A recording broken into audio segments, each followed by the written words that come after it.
دوستو سعودی عرب کے ایک بینک میں حضرت عثمان بن عفان رضی اللہ تعالی عنہ کا آج بھی کرنٹ اکاؤنٹ موجود ہے۔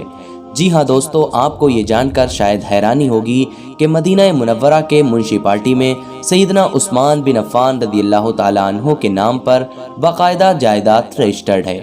آج بھی حضرت عثمان رضی اللہ تعالی عنہ کے نام پر بجلی اور پانی کا بل آتا ہے۔ دوستو نبوت کے 13ویں سال میں جب مسلمان ہجرت کر کے مدینہ منورہ پہنچے تو وہاں پانی کے پینے کی بہت قلت تھی۔ مدینہ منورہ میں ایک یہودی کا کنواں تھا جو مسلمانوں کو زیادہ داموں میں، مہنگے داموں میں پانی بیچا کرتا تھا۔ اس کنویں کا نام بیر روما یعنی روما کا کنواں تھا۔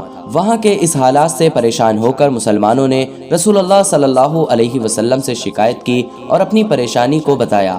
اللہ کے نبی صلی اللہ علیہ وسلم نے فرمایا، کون ہے جو یہ کنواں خریدے اور مسلمانوں کے لیے وقف کر دے؟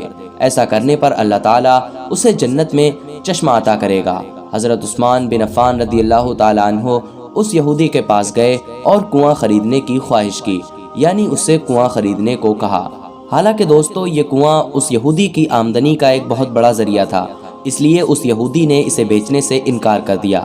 حضرت عثمان بن عفان رضی اللہ تعالیٰ عنہ نے اس کے انکار کرنے کے بعد اس سے کہا کہ پورا نہ صحیح تم مجھے صرف آدھا کنواں بیچ دو۔ ایسا کرنے پر ایک دن کنویں کا پانی تمہارا ہوگا اور ایک دن کنویں کا پانی میرا ہوگا۔ یہودی ان کی یہ بات سن کر لالچ میں آ گیا۔ اس نے سوچا حضرت عثمان اپنے دن میں پانی مہنگے داموں میں بیچیں گے، لیکن میں اپنے دن میں پانی کم داموں میں بیچوں گا، تو اس وجہ سے لوگ مجھ سے زیادہ پانی خریدیں گے اور حضرت عثمان بن عفان رضی اللہ تعالیٰ عنہ سے کوئی بھی پانی نہیں خریدے گا۔ حالانکہ دوستو اتنا سب کچھ سوچنے کے بعد اس یہودی نے آدھا کنواں حضرت عثمان بن عفان رضی اللہ تعالیٰ عنہ کو بیچ دیا۔ سیدنا عثمان رضی اللہ تعالیٰ عنہ نے وہ کنواں اللہ کی رضا کے لیے وقف کر کے اپنے دن مسلمانوں کو مفت پانی لینے کی اجازت دے دی، یعنی جس دن بھی ان کا دن ہوتا وہ مسلمانوں کو پانی فری میں لے جانے کی اجازت دے دیتے۔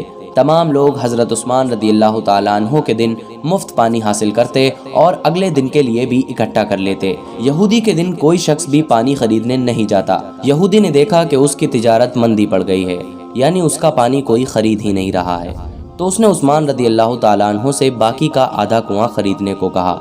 اس نے کہا کہ میرا آدھا کنواں بھی خرید لیجئے۔ حضرت عثمان رضی اللہ تعالیٰ عنہ اس کی بات پر راضی ہو گئے اور کم و بیش 35,000 درہم میں پورا کنواں خرید کر مسلمانوں کے لیے وقف کر دیا۔ اس دوران ایک مالدار آدمی نے حضرت عثمان رضی اللہ تعالیٰ عنہ سے 2 گنے پیسے میں کنواں خریدنے کو کہا۔ حضرت عثمان رضی اللہ تعالیٰ عنہ نے فرمایا کہ مجھے اس سے زیادہ کوئی اور دے رہا ہے۔ اس شخص نے کہا میں 3 گنا دوں گا۔ حضرت عثمان رضی اللہ تعالیٰ عنہ نے فرمایا کہ مجھے اس سے بھی زیادہ کوئی دے رہا ہے۔ اس آدمی نے 4 گنا۔ حضرت عثمان رضی اللہ تعالیٰ عنہ نے پھر فرمایا مجھے اس سے بھی کئی گنا زیادہ کوئی دے رہا ہے۔ اس طرح وہ شخص رقم بڑھاتا گیا اور حضرت عثمان رضی اللہ تعالیٰ عنہ یہی جواب دیتے رہے، یہاں تک کہ اس آدمی نے کہا کہ حضرت وہ کون ہے کہ جو آپ کو 10 گنا دینے کو کہہ رہا ہے؟ حضرت عثمان رضی اللہ تعالیٰ عنہ نے فرمایا کہ میرا رب مجھے ایک نیکی پر 10 گنا اجر دینے کی پیشکش کرتا ہے۔ وقت گزرتا گیا اور یہ کنواں لوگوں کو سیراب کرتا رہا، یہاں تک کہ عثمان رضی اللہ تعالیٰ عنہ کے دور خلافت میں اس کنویں کے ارد گرد کھجوروں کا باغ بن گیا اور اسی دور میں ہی اس باغ کی دیکھ بھال ہوئی۔ دھیرے دھیرے اس باغ کے کھجوروں کی تعداد تقریباً 1550 ہو گئی۔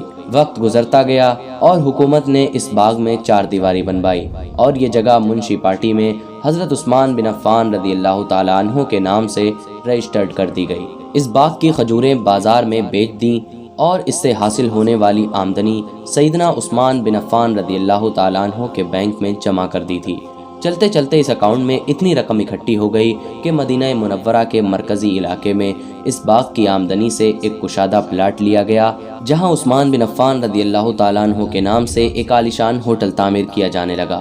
اس ہوٹل سے سالانہ 50 ملین ریال آمدنی ہے، جس کا آدھا حصہ غریبوں اور مسکینوں کو گیا اور باقی کا آدھا حصہ حضرت عثمان بن عفان رضی اللہ تعالیٰ عنہ کے بینک اکاؤنٹ میں جمع ہو گیا۔